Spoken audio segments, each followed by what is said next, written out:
Hello दोस्तों, कैसे हो आप लोग। Welcome to my channel. Telangana में इंदिरा हाउसिंग स्कीम के बेनिफिशरीज अब नए मुश्किलों का सामना कर रहे हैं। सबसे बड़ा कंफ्यूजन उनके बैंक अकाउंट्स को लेकर है।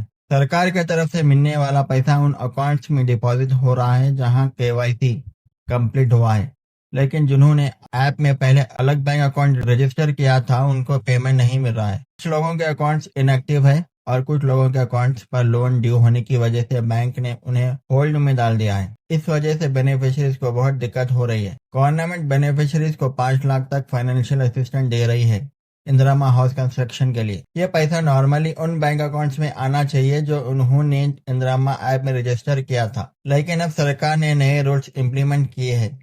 पैसा सिर्फ उन्हीं अकाउंट्स में डिपॉजिट हो रहा है जहां केवाईसी वेरीफाई हुआ है। इस वजह से कुछ लोगों के पैसे उनके आधार से लिंक्ड दूसरे अकाउंट्स में चला गया है, जिनके बारे में उन्हें खुद भी पता नहीं था।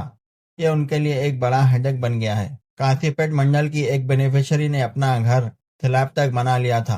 गवर्नमेंट की तरफ से 2 लाख आने थे, पर टेक्निकल इशू की वजह से मोबाइल पर 4 लाख डिपॉजिट होने का मैसेज आया। ऑफिसर्स ने तुरंत एक्शन लिया, अकाउंट को होल्ड कर दिया और एक्स्ट्रा 2 लाख सरकार के अकाउंट में वापस कर दिए। दूसरी बेनिफिशरीज का अकाउंट ग्रामीणा बैंक में था।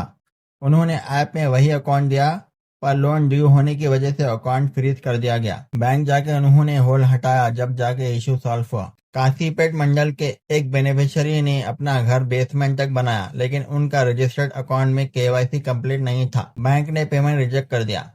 जब उन्होंने पूछा तो बैंक ने कहा पोस्ट ऑफिस अकाउंट में केवाईसी है, पर उसका डिपॉजिट लिमिट लो है। आखिर में उन्होंने एक नया अकाउंट ओपन करना पड़ा।